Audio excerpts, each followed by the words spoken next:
Big news, XRP is not a security. What am I talking about? Well, this one is interesting given we are getting ever nearer. It has to come soon. The outcome from the XRP SEC case. Top crypto lawyer says it is not a security. Let's break it down in this video. But if you're bullish on cryptocurrency, you want to stay up to date with XRP and everything else going on the market, all you have to do is smash that subscribe button. Totally free to join. We'd love you to be part of our community. Also, smash a like if you're holding XRP. And let's get into this one. We'll take a look at the price action in just a minute, but this is actually looking very, very good for XRP. But what do we have? Well, John E. Deaton. Now, John E. Deaton has been a, kind of big part of crypto law, particularly around XRP, been very vocal in his, opinions of Gary Gensler and the SEC, as well as XRP and Ripple. He's the founder of CryptoLaw.us and the managing partner of Deaton Law. So what does he have to say? And a lot of times when he speaks, a lot of people do indeed listen. He says, XRP is not a security. He says, just as gloves and orange groves, coffees, chinchillas, condos, and BTC are not securities, all of these assets may have been once marketed, packaged, offered, and sold as an investment contract, but the asset remained what it always was.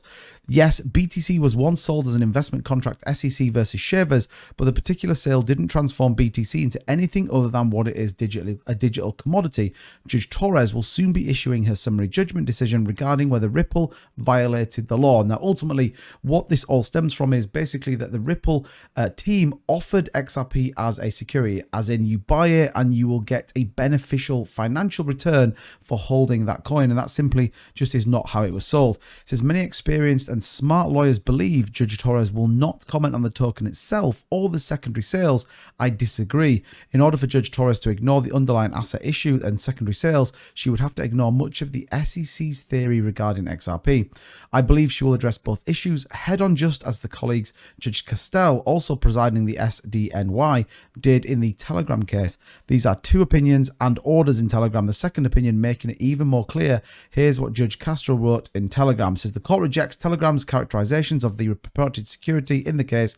While helpful at the shorthand reference, the security in this case is not simply the gram, which is little more than an alphanumeric cryptographic sequence. So again, it's understanding exactly what is the important part. What is it the SEC is trying to drive home, and ultimately what is being offered to the investor, and under what narrative is that. It says Howie refers to an investment contract, i.e. a security, as a contract, transaction, or scheme. Using the term scheme in a descriptive, not projective sense, the case presents a scheme to be evaluated under Howie that consists of a full set of contracts, expectations, and understandings centered on the sales and distribution of the gram. However, requires an examination of the entirely of the parties' understanding and expectations, declining to treat the contracts and deeds as separate transactions. He goes on to say, in terms of Telegram 2, focusing on the initial purchases of the gram purchase agreement misses one of the central points of the court opinion and order, specifically that the security was neither the gram purchase agreement nor the gram, but the entire scheme. Remember, Telegram was a pure ICO case with written contracts, and the money raised was going to be used to build the platform and technology, and SEC saw a preliminary injunction and won. Judge Castell did address secondary market sales in his second decision because he believed that reaching the secondary market was part of the scheme, and he wrote, but the entire scheme that comprised the gram purchase agreement, that the accompanying understanding and undertakings made by Telegram, including the expectation of intention, is that the initial purchases would distribute grams into secondary public market. The preliminary injunction stage, the intended resale of grams by Telegram's conduits into the secondary market is likely to involve US purchases and would therefore satisfy Morrison's transaction test. So what does that mean? There was a lot of words to talk about there. Ultimately, this is going back to the initial launch of Telegram and how fundamentally it was going to have a platform built upon selling the ICO to ensure that it funded it. And what they're saying is that that initially was a scheme and not therefore a security. It was a purpose to build the product and get to the end, as opposed to a investment or a return of increased value. It's very, very important to differentiate between the two things. Now, John goes on to talk about 1,000,001 other things, but this final summary, which we will do, says, I believe Judge Torres has to address the underlying asset and secondary market sales. Could she avoid the issue and issue ruling? Of course, but it would be a greater act of judicial activism to ignore the SEC's theory and not address these issues. So very interesting and equally very, very bullish for XRP. What else is bullish is having a fantastic cup of coffee. Let's take a quick word from Degen Crypto Coffee. DGen Crypto Coffee is the latest coffee that is for all of your investment needs.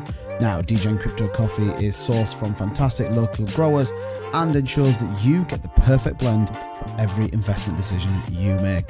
Now, head on over to the website dgencryptocoffee.com and find the amazing blends that they have from fantastic prices. You can also bag yourself a 15% discount using code 2BitCrypto15. Now, DGen Crypto Coffee is the latest coffee brand to really hit the market, and you can pay with either crypto or fiat. If you like drinking coffee and you like investing in crypto, then DGen Crypto Coffee is the coffee for you. Now, with that being said, we know XRP has a global reach, and ultimately the financial sector is really keen to use it if they're not already starting to do so. What we do know is that the UK is leaving the US behind. The UK is making good on its promise to position the country as a leading crypto hub, and I think, as well as many other people in my community, that XRP will be at the forefront of how we build out and ultimately what the financial sector looks like using blockchain technology and XRP. So like we said, looking at the chart, we are seeing a very good chart, up 0.6%. But some very nice moves up. Again, everyone's still awaiting that decision from Judge Torres. What do we truly get? I still think XRP is going to $10 pretty much straight away once we get that ruling in favor of XRP. But right now, following a perfect trend line, we are looking to retest this 50-cent mark. That's what we'd look for. But we are holding on to the 7-day EMA. We could even drop down, use the 20 off this trend line, and actually see a nice move up. So potentially that's what we would get. We'll have to keep an eye on it, but it could bounce off this line and then start to build its way up as the next few days build out, especially if we get positive sentiment in the market. But let me know down below in the comments, are you still holding XRP? Do you think they are going to win the case?